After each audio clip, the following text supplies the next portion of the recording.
Wowe tata w'omulema your father is a lame kikali mpulidde fa ku bazadde bange kwegayiride emiranga ogiraba wagirabye era gyakusanzeewa ojjukira mukwano gwange AK47 ojjukira bulungi yafaaki ye AK47 yafaaki yafiira mu bbaala so you see radio teke yafiira mu bbaala bwe gundi ewa ekabalagala bane ng'ebirwa byerabirwa ekimanyi yafa mu gwa kusatu 2015 ng'ebintu emyaka gidduka ojjukira mukwano gwange Moses Radio oyo mujjukira yafaaki baana bagita dejevu erinnya eryo linnema mwebire yaseerera simanyi biki naye ba dejevu eyaseerera yali mukitabiro ng'agenze kufuka ono baalwana bakola fujjo ono baamukolako fujjo radio ne bamutwalako ne mu ddwaliro ye teyafiirawo yatwalayo ennaku nzijukira bamuleetako ne ku keesi awo naye yafiira ku keesi nzijukira yafa mu gwa kumeka gwa kubiri ennaku z'omwezi ziti 218 naffe kaliba kati kaakati lwaki nkuzizaayo emabega ojja oli mukwano gwange nnyo n'amaanyi era tuyomba netubeerako ne mu lusirika ng'abafumbo naye lwaki tetwesinkana ne twekuba awo simanyi lwaki tetwesinkana ne tweyasa amasimu kuba tetujja kwasa motoka tetuziyina ate gaali oba piki twase ya Jose sijja kusaya ku pikipiki ya Jose oba emotoka ya Jose obanga ndi kulya mmere ogikwata ongiyiweko osambe ebintu kati abanda baba bampita muti mugezi musiru kojja mu nsi muno Katonda yatugamba tujja kusinkana emikwano ate teri muntu ali perfect mu bulamu eriyo tusobya ate mukwano gwo gw'otudde naye ne mukola business nebeera successful musiime nga mulamu so si wali ne waba akunyiiziza ddako emabega omaze okusaala kwa leero tawulira mwazinyi tugenda saala jjuma si jjuma tumala osaala jasinka kujjukiza nti n'ali mu kuwulira vidiyo ategeere nti budde bwaki bakujjukiza asuli eba yakumakya eyokumakya bagiyita subu ziri mmeka ziri ttaano subuhi duhuli yeddako ey'omusanvu subuhi zuhuli aswiri 10 maalibi esaawa yangu esaawa maalibi oba magalibi then isha yesembayo ey'ekiro saawa 2 zonna abasiramu bazisaala abasinga n'abatabuliiki abasinga kati lwaki abakola bati be baliwa awo tujja kuddawo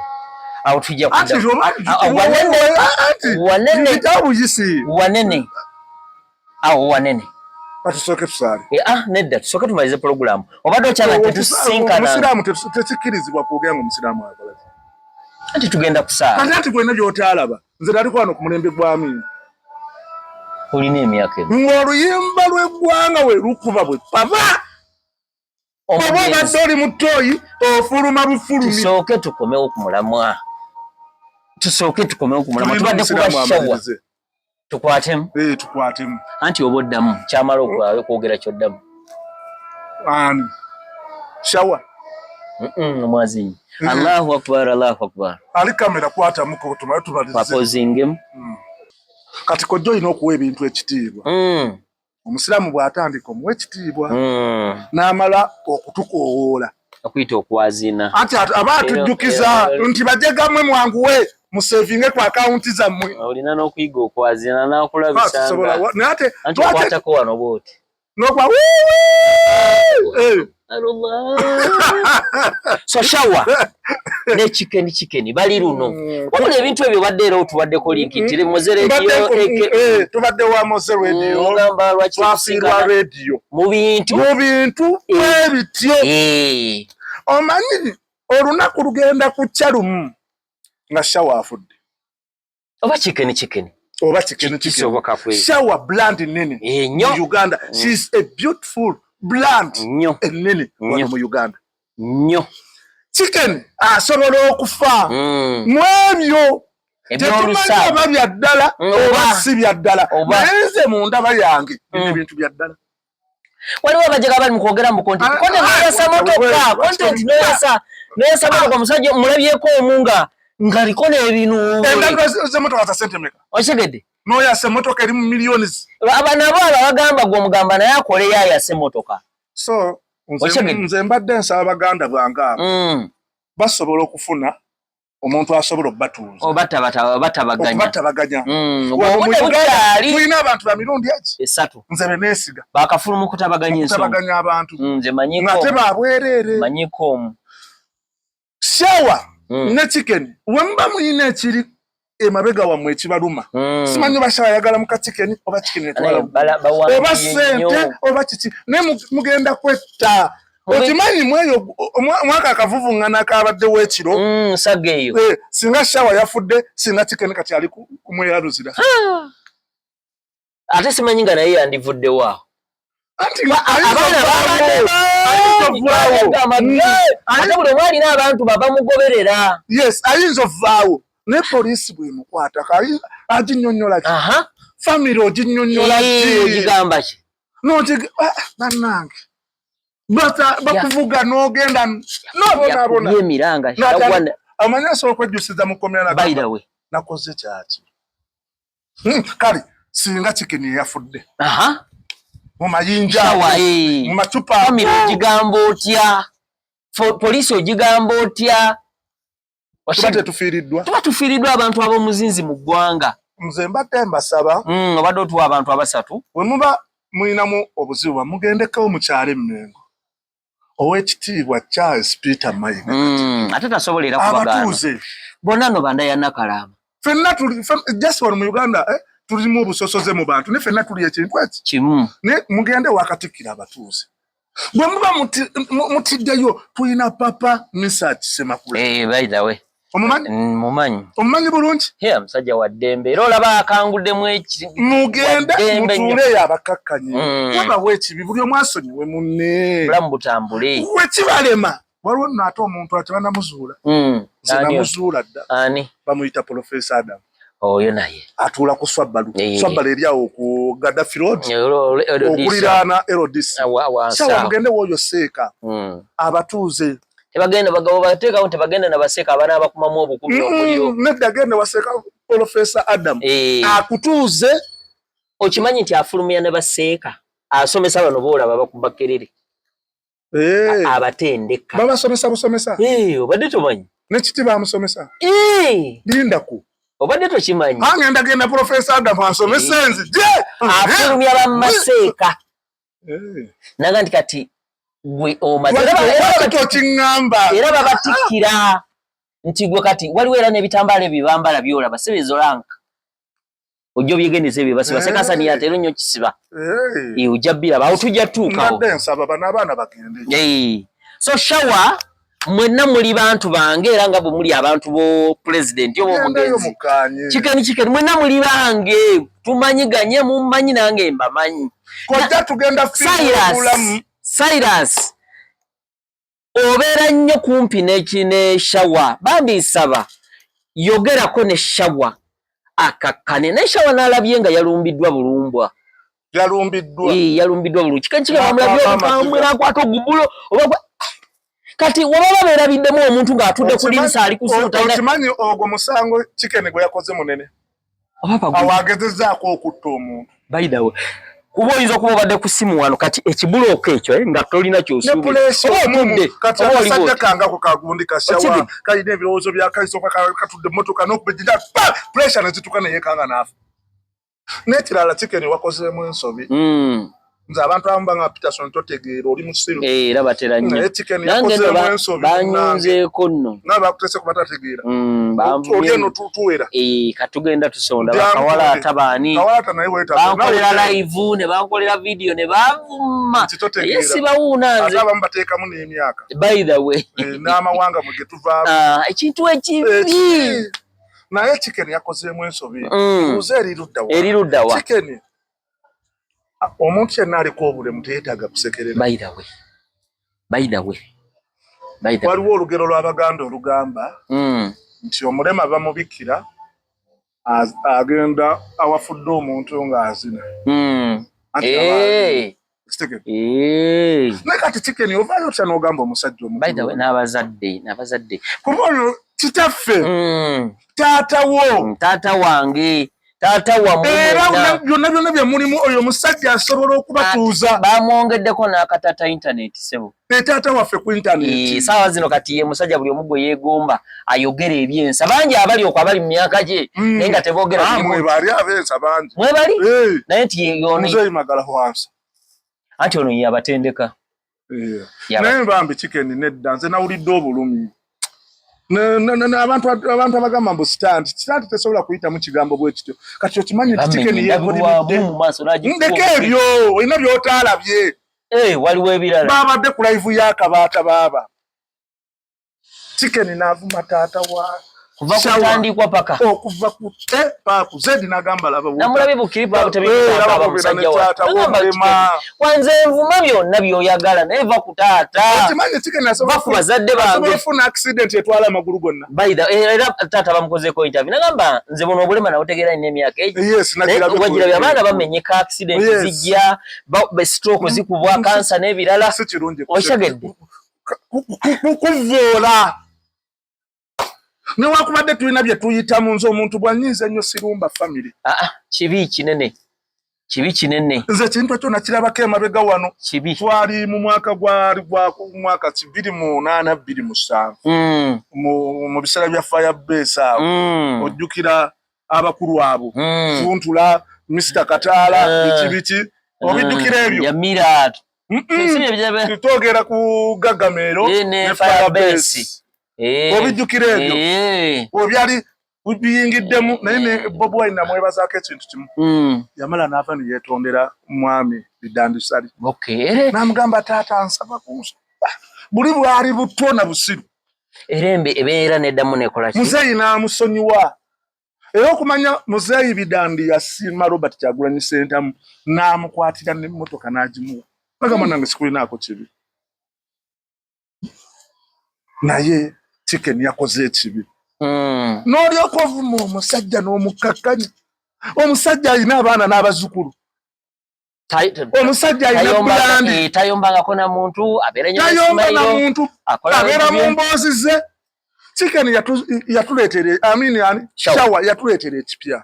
By the way. Tulina bataata baffe. Ne bamaama. Ne bamaama tutyo baleeta mu kamera. Zeno tata mwami ndozo mumanyi Mungu yeye amutwala. Naye mukadde maama wali. Mzee Muhammad Buchabubi Bulolo. Naladini era. Era Buchabubi nga siriwulira. Ate eryo lyenne kusifu. Amanya nkyalina. Nange kanyini wadde banyika olugenda Buchabubi.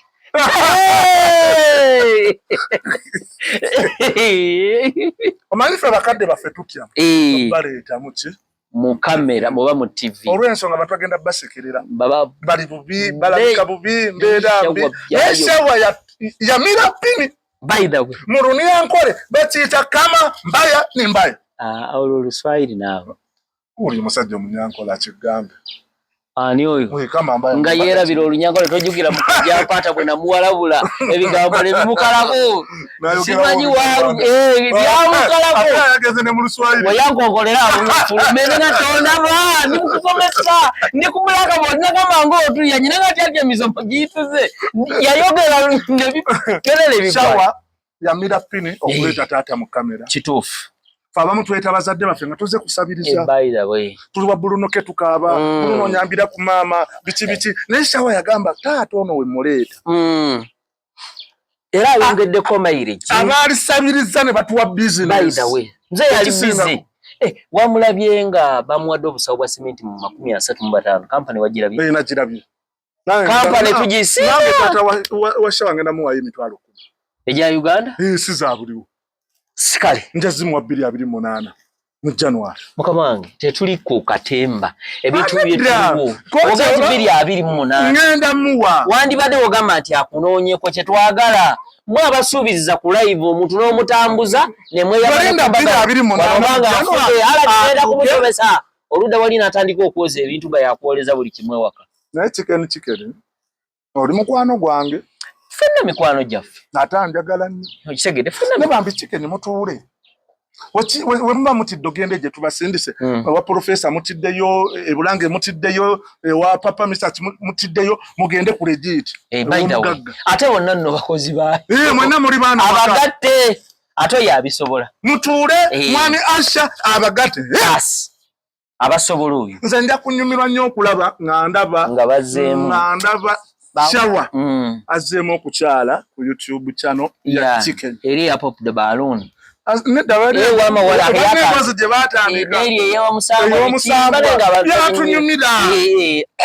abamwana bakaba amaziga ningamba wow ekyo kipya mbijjukidde kituufu kati ndabe Chicken nga ze n'atuulako ku interview okuli muzeeyi ne maama emboozi enyume ne mama Chicken naye basingalemu ne maama ono banyumye abantu kugamba essanyu litutte naye bagenda twabye emitima so lwa Uganda n'ensi yange nsaba Katonda ayongera obusaasizi eri baganda bange abo beekube mu kifuba kituufu nenda Bashawo ate ali mukaka mutwabadde naye ku press conference pozi wa mwamba nabalengeddeka ne muzeeyi nabalengeddekaawo tubeera waawo nga talina buzibu talina tabu nambuzaako nemugamba Shawa naye kakati lwaki ebintu biriwo ebiti nagamba nze sirina buzibu na muganda wange ne muganda wange ayaka alina ekimuli ku mutima kyatayagala kwogera ensonga lwaki obawadde abantu bali abasatu naye baprofesa nze nsobola okubatwalayo Chicken ne Shawa nina profesa mulungi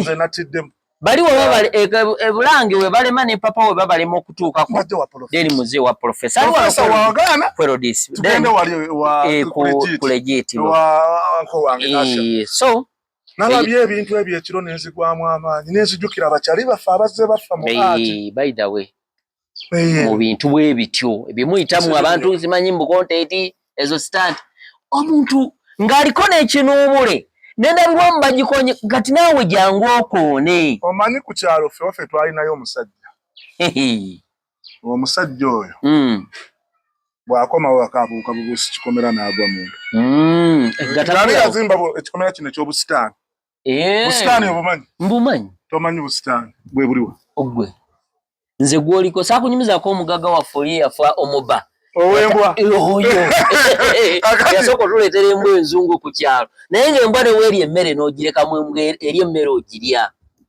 ng'embwa lwavuddeyo n'atambulayo nayo emiramu tujja kubifunira lulala soke twogere ku nsonga zino nga ne weerwala motoka bayiwa mu mangu amafuta embuzi weyingira mu kikomera giveeko weebateze tovaayo akyaliwo nga n'atambula bw'ati nakkubirako jambo bwa era nga nemwe mbadde mulimanga ali mu kuvuga agenda amalayitawo n'agenda era nga mwetegekera engalo zibe kati beera nga akuba jambo ba ne bwaba nga obadde okula nga nze ogola gw'omulamu andi gukunnyonnyola benawo tujja nagendayo okwo tujja kugendayo okwo omugagga yabuukanga obusitaani obwo n'agwewaka nga talaga nti akomyewo naye kuolwo munnaye lwaki teyayitanga mu mulimu yali yateekawo embeera ng'amadde age tegamanyikiddwa yeewala kikufa yali nkola ye yali yeewala kufa nakumanyika ewaka nti akomyewo ati yagenda obbuuka eno yasanga mukyala we ng'ali n'omusiguze kati omusiguze yalowooza musezi noono omusajja naye ne yeekanga n'agamba agudde ku musezi n'omukazi n'alowooza nti musezi ne bagobagana paka mu trading center baagenda otuuka nga buli omu amanye munne ne bakaza kukoono omubuusi w'obusitaani mbu musezi baza alina saa 6 gwatiro yali ava mu bbaala okitegedde kati Chicken I'm sorry for you but mutuule mukanye mwali ba mukwano gwa mogo gukomewo nalabako wano gayi yali Bruno K mumanyi Bruno K oyo manyi omuyimbi si muyimbi Bruno K oba Bruno Betty ngambye Bruno K wali muyimbi yakuvaako yafuuka influencer sebo n'oluyimbi lwe bakoze omumanyi alina se anedda music amuyinawo n'oluyimba olupya balukoze yalukola n'esindi kati music takyamuwa nnyo ki budde kati obudde yabuteeka nnyo ku bantu okwongerako ettaffaali era kakavubuka kanjawulo Bruno Katenga mbogo okuvubuka musajja muzadde anti akavubuka bakubantu akavubuka akalungi ekirungi akumanyi okuvubuka abamubi kati Bruno ke yali ayinako obutakkaanya ne kogayi bamuyita Crystal Panda omujjukira Crystal Panda mumanyi ow'empere yali temba mpere biti ne besonyiwa kati buli omu okimanyi bamanyi n'okwekyalira nti Bruno ke wanyiigamu n'abeewuwe bagenda ne basula ewa Panda ate abapanda ne bajja ne basula kati nekyo kye twagala ewa Chicken ne Shower nti Chicken wayomba ne mukyala we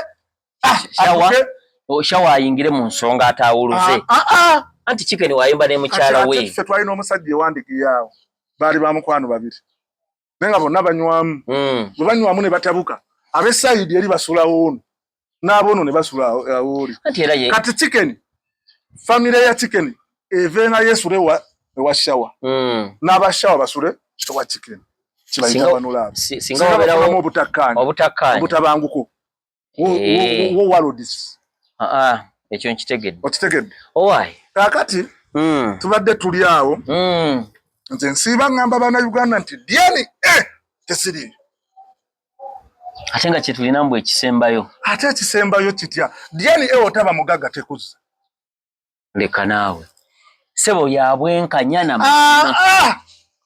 abaana 21 okomyewo bana abaana bakafeero anti era kyekoze kyekyo ge mazima bajjako abaana 21 omusaashi bakomezaawo bana nga be bakafeero ate mu banaawo mwe muli akavubuka akaviirako kitaawaako mu sibukulayo mu ntaana mwabo abakomyewo kaswaziniga ke katunze emmali y'omusajja okugimalawo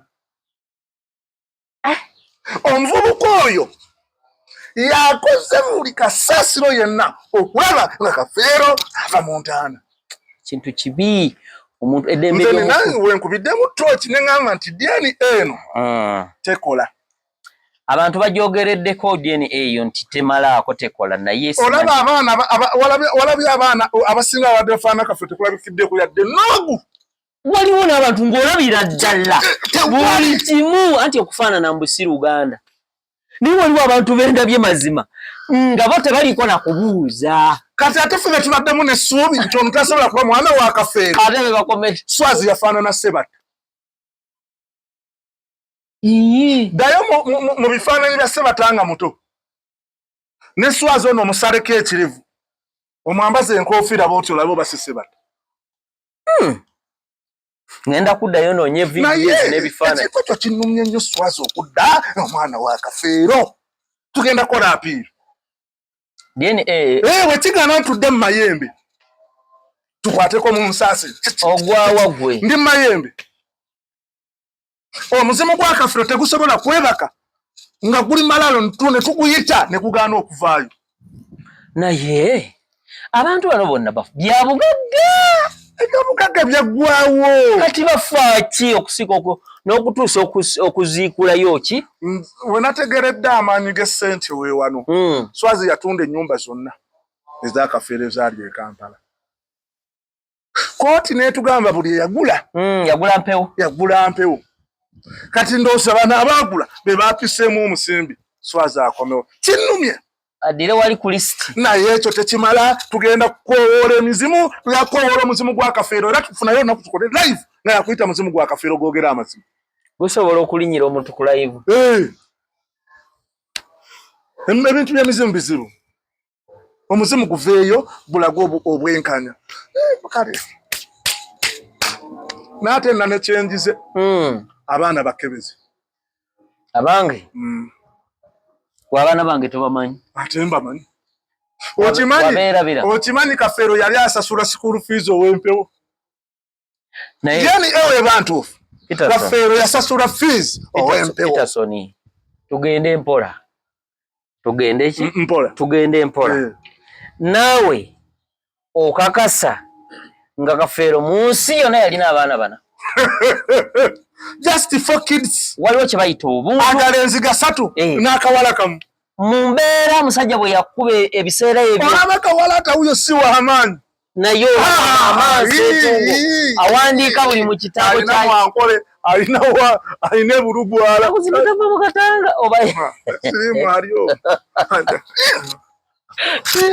Omusajja wange omusanga eyo mbwalina mu mukwano gwe simanyi bamuyita maama Nakyobe.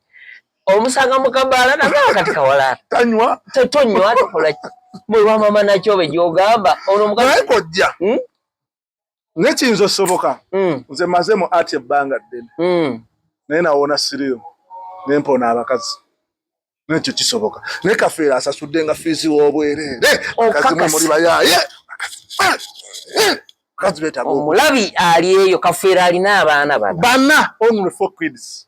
Ngamba nga gene yetu zitadde twogeramu ngaffe n'abalabi bano tekisoboka olaba mukaabi omuto asukka mu bana nange ndi wa kati ate Kafeera yali yamiru wange oli ow'omu library ogenze wala olaba chicken si muyimbi just influence wamulabye oyo yatuuse ejjinja okuyayaana walabe yali embalala omanya abaana basigaddeeyo ne kati Kafeero naye kale kyali baddaawo ku bantu bonna abakomyewo nti baana ba Kafeero tekuli amufaanana n'omu.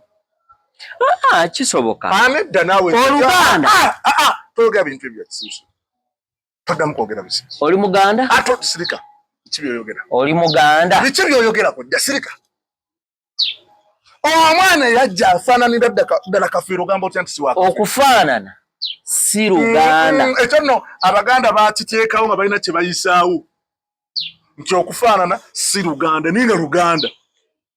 Oyagala kukyusa nnimi gyawo z'abajjajjaffe bajja kutwala emengo bakunyiga empamyo. Ssaabasajja Kabaka mukwano gwange ate njagala nnyo ogwe era nange mwagala nnyo kati kale nze nabadde nzikiriza singa DNA ezikomyewo ne ziraga nti Swazi si mwana wa Kafeero. DNA etekola by'oyagala.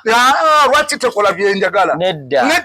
Tegezamu abagulirira. Minisita Balamu tusaba obwenkanya ekintu kino kiddemu kikyukibwe tugende wa Mama Fiina tukowole emizimu. Ate gyaki? Omuzimu gwa Kafeero gujje okuleka nga bagusiba ne baba bagusiba tujja funa omusawo. Nina agisimulula ne baba bagusiba. Nali omukugu. Nina abasawo bafere.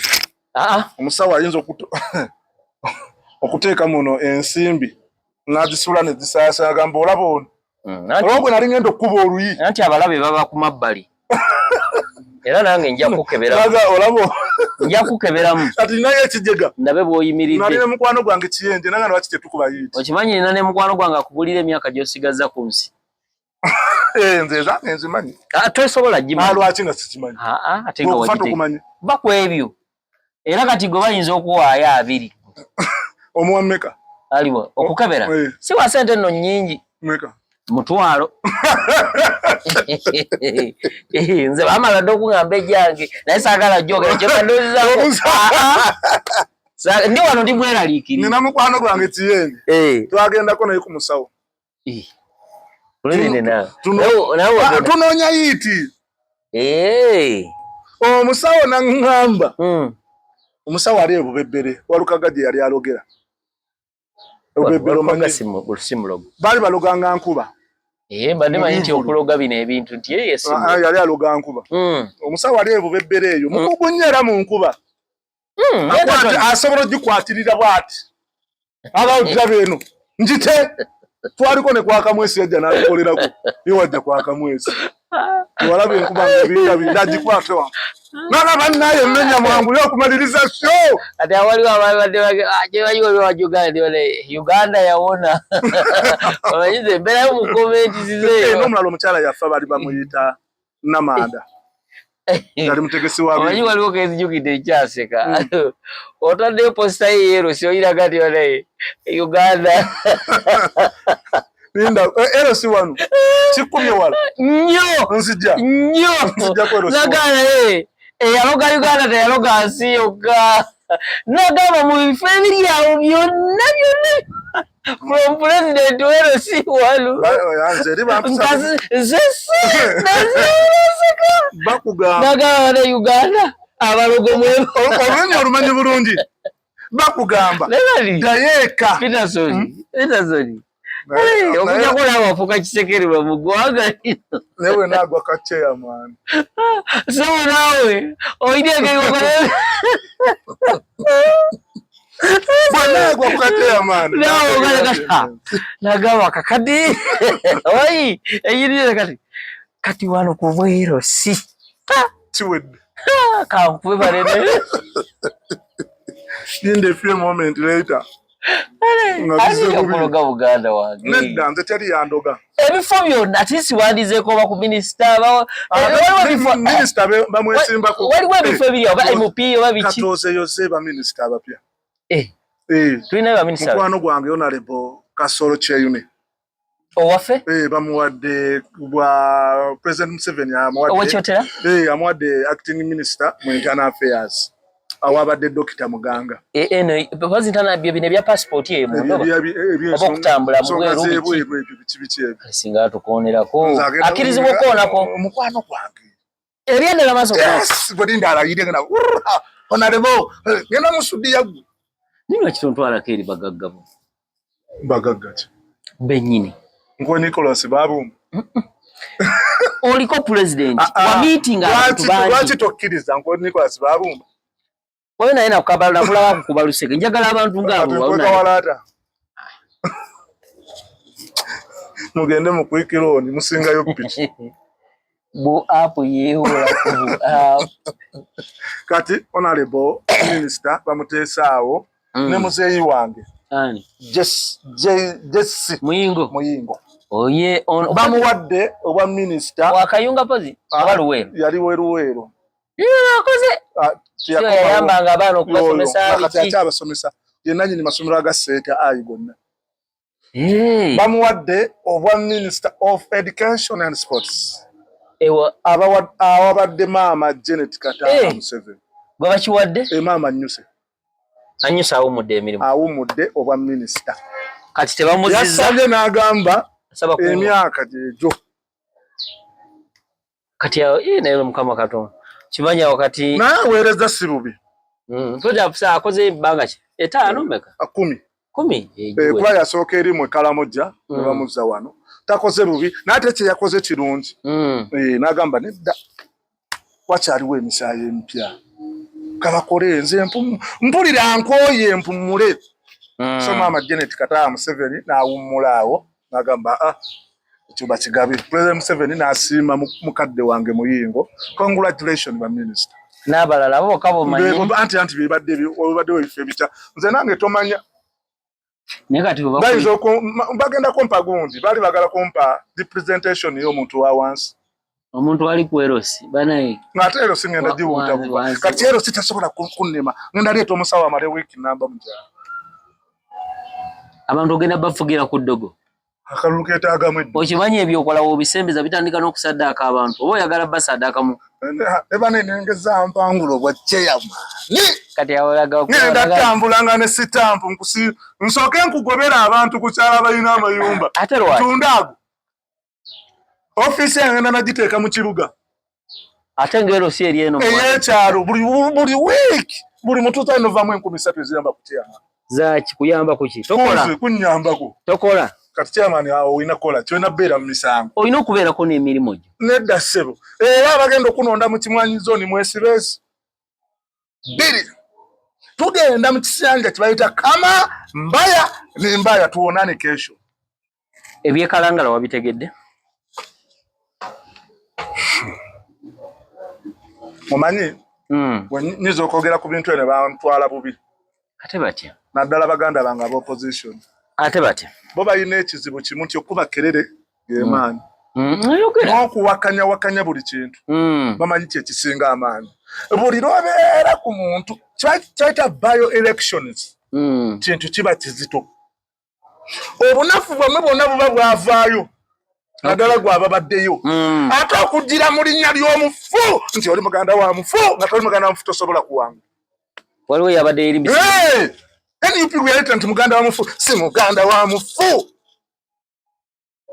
omuzimu gwagambye nedda bakamuwutudde Lunyanko ebikiga eyazeeyo waayi wenaalemu omukyala mukwano gwange obbi wange bulijjo Peterson oli eri bwamwe nale kati ate nawo kyayogera ebintu ebyo ebyabajega mbuuza bubuuza kati ekyo kindaga nti kojja torudde Kampala mbuuziza kibuuzo taata singa wazze siriwa NRM neni namba bakwano banga abe kiri oyanguyiza Honorable Minister Kayemba Kasolo uja wate omuyita Kayemba Honorable Minister Cheyune Kasolo wa NRM simu kwano gwange nasoma ko naye nange mukwano gwange muwalane nasoma naye ne muwane ku plan ezaki eza business nga nawe ozikola zo business ajje tukole kina Uganda azanye film namba sibitegedde kyeyaje Honorable Minister owulira we nina ababede gamba ompe ku bagaggabo sebasobola kuyamba olabanze tebaje bakyaneetegereza kati kiki bakyaneetegereza obafuna muki kubeera na bugundi babede nti olagenda ko oberenga abo n'ababede bagenda kuyiika nga ng'ofudde njagala kitiibwa mufa Honorable Minister Justin Namere mukwano gwange chala omwesibako naye kimanyi temulabagana obi wange yakusomero ki yasomerako ku Buganda Road nedda twesinkana ku mukati pozi yabana mawulire aho seka muzata yansasulira fees yasooka omusajja addako yansasulira fees bali bamuyita Sengendo yali ku state Amiri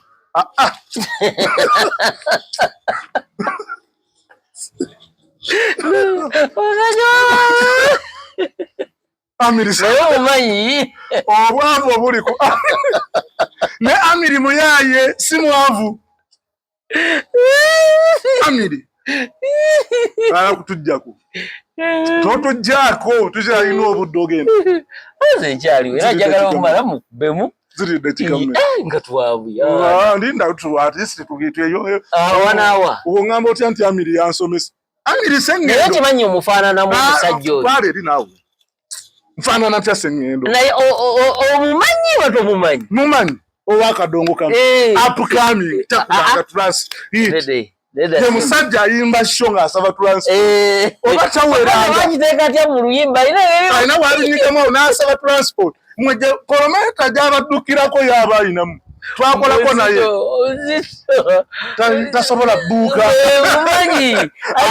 ate ayina teeka zajja n'ogamba oba agenda kutukira ku stage naye muzayi wange oyo mwagala ayina akayimba wakansanyusa mwasabira esseere imbaze sizimanyi twaliko ku shemu naye netukuba tukira ayimba asaba transport wagenda mu kooti DNA onzitira lunaku naawe banange yakumalayo olaba nange namalayo muzeeyi wange katolubwa anti muyinza okubanga ate bayinza okuba wali wa Luganda nange mbw ate tugende ne abe mukibi mu DNA tukoleyo ki nga mufaanagana mbu tufaanagana abe mukibi tuyinza okwebaka gwe taata wa Amiri Sengendo akayimba ajja kanoonya waliwo akayimba simanyi oba kati twakola naye ekyo promota n'atuddukako aganze ndi bulungi nina transport tabulwa transport takubanga yiti bukyali naye omuwadde akakadde naye kyayamuwa n'okujjo naye tomanya ebayirayo bali mu kkomyawo ataakulaba ye mukwano gwange tugendako ddi wa minisita Honorable Minister Honorable Minister Nyombite tumanya abaana baba baddeyo naffe tufuneyo olunaku lwakuba weetuulako kojja gw'omanye ebbanga lyensiiba mu kibuga eyo tomanyi ofiisi ye gyeri aliwa tugendeyo kadonkamu tulina okubeerayo nze saagala kugenda mu show naye tugendeyo nina okubeerayo ku live oku ne babulunoke wagirabyeko yabadde nyungi nnyo omwana yabuuzizza Honorable Minister Nyombite mbu Facebook bagizaako nedda naga tetulina bagizaako nti buzibu ki oba teyabuzizza yagambye abawo bakyatereeza buluno n'amugamba ate nga mwe mupositi mukikola kuntya wawulira nti waliwo omubbi naawe ogenda olaba omubbi ayikubba ki ekitegeeza batasitinga balabe baani kumala bbanga ki tetumanyi naye Honorable Nyombite akoze by the way nze keyajjeyo abantu ba yekka asoose okubeera mu UCC nga wanjawulo Nyombite ye muntu yekka asoose okujjukira bakyaliibe bana wawo mukyalo oligo yayamba oli omukadde oli omujjuke gwe yagulira ennyumba gundi yafudde tubadde tetumwogeddeko mukyala Mugerwa bamuziisa obajjo basudde gwe yayimbako mumimba yire kanaawo oyinza okunsooka okutegeera ebintu ebyo nga n'oluyimba mukyala Mugerwa mu ndowooza etwaliro y'omukyakala omukyala muziisebbere nenekala nekwata mu nsawo nenzigyayo omutwalo ensimbi ziruma okuzirya ng'eyazibba bakulimba ey'omukyala tema mukyala Mugerwa lwensooka okumulaba okakasa abadde sisita yabadde muganda wa basudde nga bitalo kitalo nyo bamuziise jjo nga bitalo bamuziise tusaba alo ekitibwa musonyiwe ebyamusobako Allahumma amina amugaziize kabuli nga bitalo kitalo nnyo ndowooza kawala atajjeyo mu bwatyo bwe yatugenzeeko kamalize n'okutumirako bakyali bange abali successful mu bulamu ba honorable minister nebwe twalinayo yadde honorable minister abaininayo tumirayo honorable Muhammad Nsereko ate minister president tubea sebo twagwa ate uye wagwana ne yakomawo kisanja ki nange mwatya mukodomi wange oyo president okuva mu ecological party nga weesibye ku bantu nja kunyumiza lwaki mukodomi wange ne mukodomi wange namuwa omukazi tumira ku bagagga bonze sina bagagga nnyo bali awo bamaanyi bagagga era tujjukiza bajjukize mbu bakyatwetegereza tumira ku Nikidi Baida ye mugagga gwe tuyina si mugagga tumira ku Nikidi si mugagga tumira ku Nikidi anko Nikidi amasomo by'amawulire kubeera mu office laptop agenda ko mawonazo bambi kyemwagalako kimu nti ajjukira bakyaliibe naye okuva akantu kano sente bagamba bazi kuwa naye tompanga tuweereza kingisa ate kati gwazikuwa oyina erinnya tugenda kyanja kola ki naakulabisa ekyanja ku street z'ekyanja awo sizaagalayo twaliyeyo ne mukwano gwange gundi omalirizo tema kale anko Nikidi nkutumiddeko e Dubai oyo bali kubeerayo naye kakubeera na mutima mukopi Nikidi omuntu n'akusaba emitwalo 3 n'olemera ssente olizimpanfu dde ngenda kukatema mu nkamuweereze tulabe bw'anaawulira omukolokota nedda Nikidi olimba sente ogenda zimpeera ku ntaana nze yamala emyaka 8 lwe yakomawo okuva ebweru soda na katogo kikomando kyali kikomando wama Lukundo ye yatugulira akatogo ayagala kuddamu mugule kamera gogenda okubeera editor n'abantu be baluga ne babawaŋŋaŋusa batusumbwa so Nikidi mpa ku ssente abagagga bange bonna mumpe ku ssente munampa nfudde nina mugagga na mukwano gwange bamusuusuubya kati ne bamwambusaako waggulu bamuyita Ivan ate sibu Hollywood dali liyongeddeko manyi gayazaawo twataddewo branch ye CEO waayo kati liri eddaala ery'oku head office ddala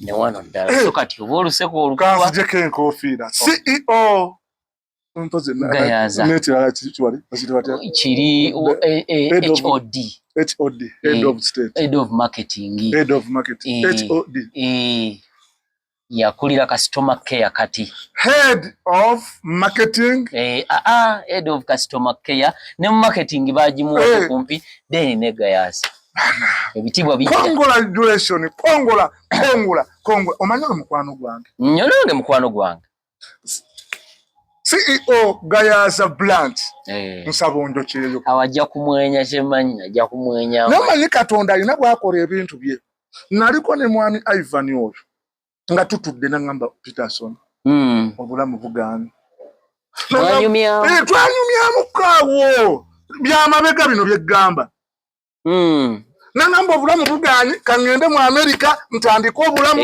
oba omuzungu ampase nange nawulirako ekyawo kugenda mu Amerika alinayo n'abantu be alinayo abantu yali asazewo agende ne mugamba togenda mu Amerika sigala wano gwe wamuwa amagezi lumu nankubira essimu ng'ali ku boda Busi agenda yingira Kenya nangamba nze ngenze Uganda ngitadde nkwoye nyigiriziddwa mu bulamu ndi bubi kanve mu Uganda Ivan ebyanyu binyumya nga nze tisimanyiga mubeerere mukwano gwange bwogeza omulaba nga ffe twerabadde kale kati waba ate nga Katonda akoze ebyenjawulo n'amuwa head of marketing, head of customer care, CEO, creative engineering officer, sitejo CEO, chief executive officer, sakola sifulu sazi kola chief executive officer, CEO gaza branch okuva mu legit recruitment, ekigambo ekyo kyannema okwogera recruitment consultant. Congratulations munange Uncle Ivani. Aka katya Ozera ajja kuyita kumusabira eddala kuba kano njakate mamuka. Mbadde nsaba esuuti ze wamalirizo. Namba obogisome naye alabika agirina naye. Nako tonkube ekikono w'omugagga wa. Sisobola. Bwe nkwagaliza ne lwaki togisomye wano. Kubanga enda kate mamu. CEO, head of marketing, head of customer care, omukulu Ivan, Zebogere Peters. Munowo owedda nfanfeewo bwe twazirunda neze twalunda zakanokuda twalunda nte mbuzi kitegeera bwe twazirunda ajja kuwulira kuba muganda wawu siri bulungi nze nkyali ene emisota zindi mbulago nkuba emisota nkyali ku kigere akayakyusa n'emmotoka awo simanyi naye ne waba tannaba mu bwangu ddala kakati muganda wange motoka eyo bw'ogikyusa nsaba ogi amafuta n'amalako nja kutetenkanya sigitwale ku manerenda teekayo kaadi ne bateekamu fuulu tanka n'envuga kubala baga gyali ogimanyi nga amafuta gatuuka gasasula emmotoka nga bakubanyiza nga ngivuga nditwala egundi eggayaaza ngambagamba CEO agambye muteekemu omanyi kitegeeza okubeera ne CEO nga mukwano gwo kiralamu omanyi kitegeeza okubeera ne mukwano gwo nga ye head of customer care munene ya MTN ya Airtel wali munda mu office wali abatuukirwaka mbadde manyi customer care ya Airtel nti tugenze kulya so enamba yange 0751948489 bammanjako emitwalo 9 ku ikironi bankubidde nako lwaki tosasula ate nziraba ate ng'ojjayo zitwalawa tekujja sabeera oli waba nteerako ambuuza nkuteereko eriwa CEO nsaba onteereko naye mukama w'amaanyi mukama waabwe nereeta manya ki boogere Peterson musajja wange sebo mujjukira mu drone wali nga tukuba emboozi yangulire obunyama wali oba ova embalala kyabatya kawala bayita batya wali we batunda ennyama nga tuli eri embalala ono ate ali mukwogera bitundu by'eruweero buzibwera kiri ruweero omanyi batunda ennyama